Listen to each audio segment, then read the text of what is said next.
आज बड़ा ही अद्भुत दिन है। आज एक अलग सी एनर्जी आप महसूस कर रहे होंगे, क्योंकि इस ब्रह्मांड में आज जो कॉस्मिक एनर्जी का रूप है वह एक अलग रूप में है। बहुत लोग इसको महसूस कर रहे होंगे, बहुत लोग इसको महसूस नहीं कर पा रहे होंगे।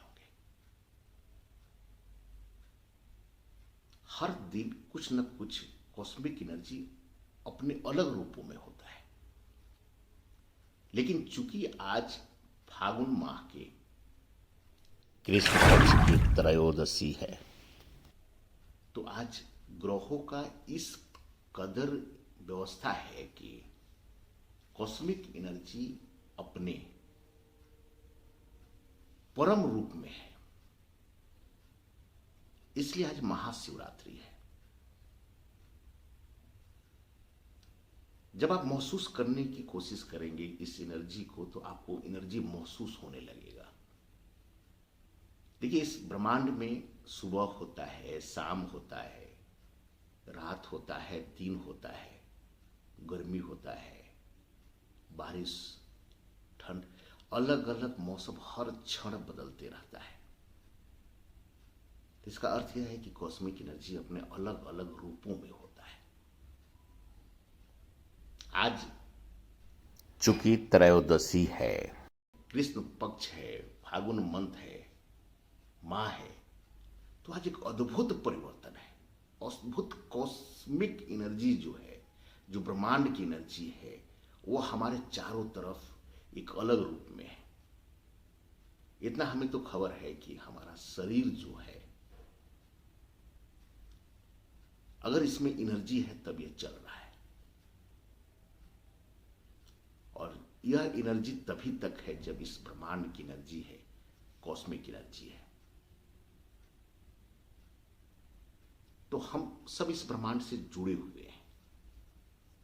आप महसूस करने की कोशिश कीजिए तो आपको यह महसूस होने लगेगा कि कुछ अलग वाइब्रेशन है, कुछ अलग तरंगे हैं आज इस ब्रह्मांड में।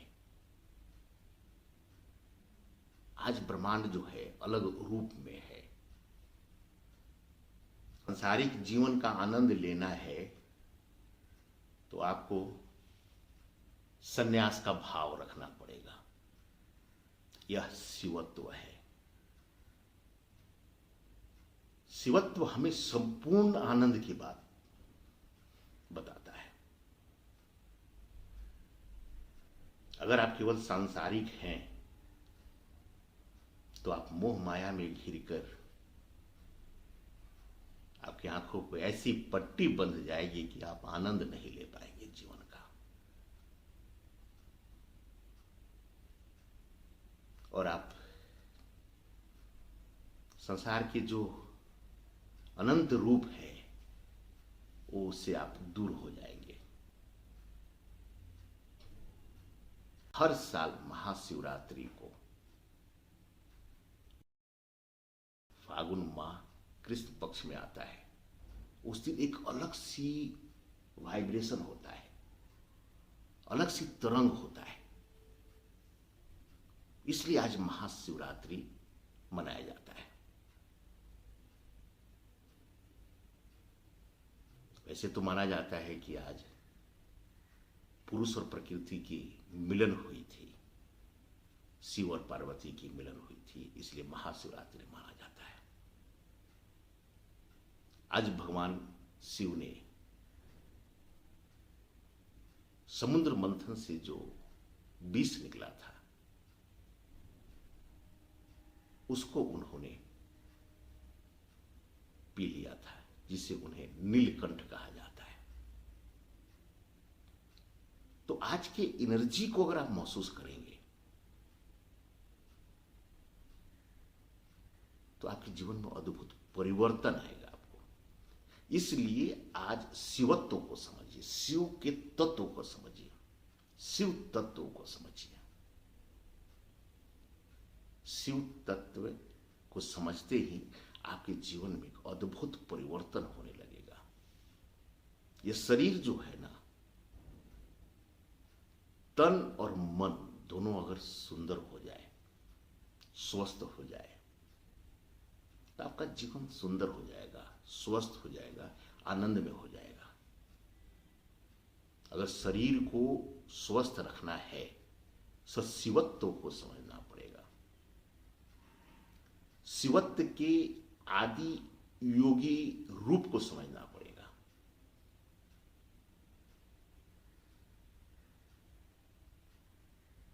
भगवान शिव आदि योगी हैं।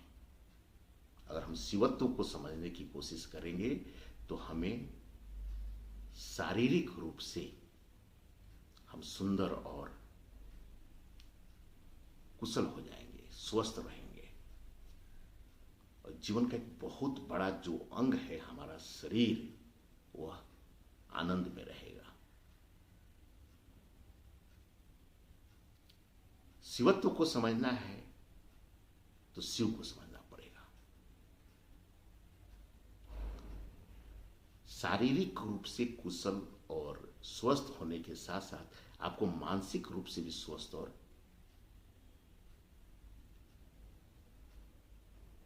सुंदर होना पड़ेगा। तो आपको शिवत्व समझना पड़ेगा। योग से आपका मन भी और तन दोनों सुंदर होता है।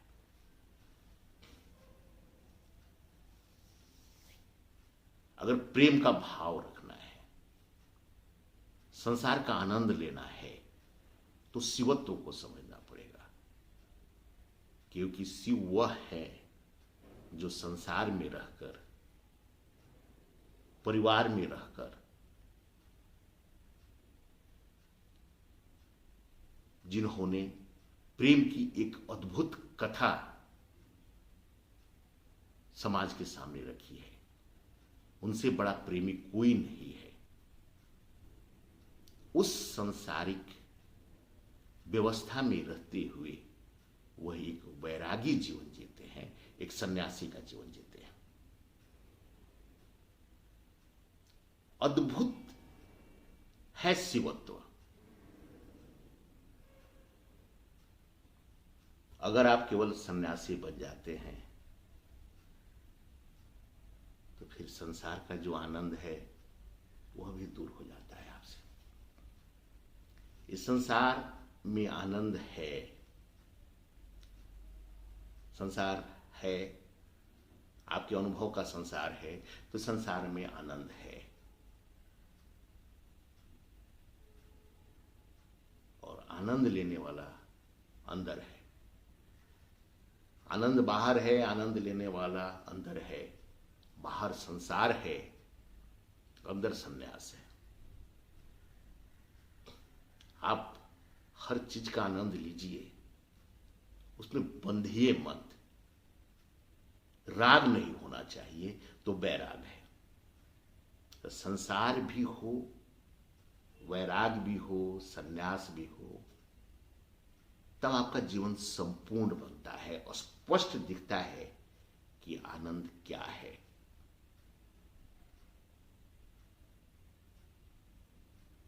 अगर आप इस फ्लावर को, इस फूल को देखते हैं, सांसारिक भाव से देखिएगा तो एक छोटा सा फूल दिखाई देगा आपको। तो इसको देखकर आपको एक अच्छा सा लगेगा।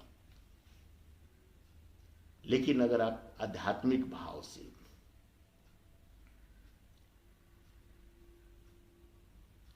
वैरागी भाव से, सन्यास के भाव से अगर इसको आप देखेंगे तो आपको लगेगा कि यह परमात्मा का ही रूप है। यह एक कोई, ये जो फूल है, फ्लावर है, यह कोई साधारण वस्तु नहीं है, यह परमात्मा का ही रूप है। तो जब आप इसको देखेंगे तो आपको परम आनंद की अनुभूति होगी, परम आनंद की अनुभूति होगी आपको। इसलिए अगर इस संसार का आनंद लेना है तो आपको परम भाव में आना पड़ेगा। परम भाव में आने के लिए आपको सन्यास का भाव पैदा करना पड़ेगा, अर्थात शिवत्व को समझना पड़ेगा। अगर आप अपनी पत्नी का आनंद लेना चाहते हैं, अपने बच्चों का आनंद लेना चाहते हैं, अपने माता पिता का आनंद लेना चाहते हैं। क्योंकि वह संसार है तो आपको संन्यास का भाव रखना पड़ेगा।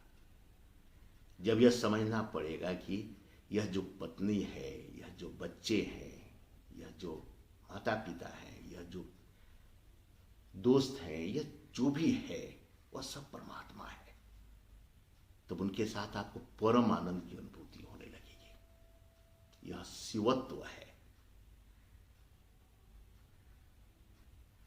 आज महाशिवरात्रि है।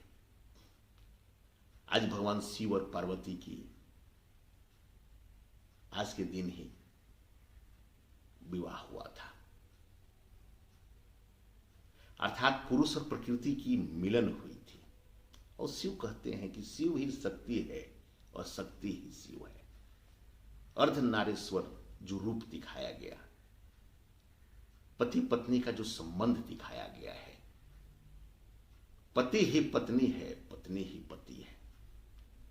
जब दोनों एक दूसरे में मिलन हो जाएगा, जब एक दूसरे में समाहित हो जाएंगे, मन से भी और तन से भी, तब संसार में उनकी आनंद की प्रकाष्ठा अद्भुत होगी। इसलिए भगवान शिव कहते हैं कि शिव ही पार्वती है और पार्वती ही शिव है। पुरुष और प्रकृति का अद्भुत उदाहरण अगर देखेंगे तो आपको शिवत्व को समझना पड़ेगा। इसलिए शिव हमारे जीवन के वह तत्व हैं जो हमें शारीरिक रूप से और मानसिक रूप से बहुत ही प्रबल बना देते हैं। इसलिए शिवत्व को समझिए।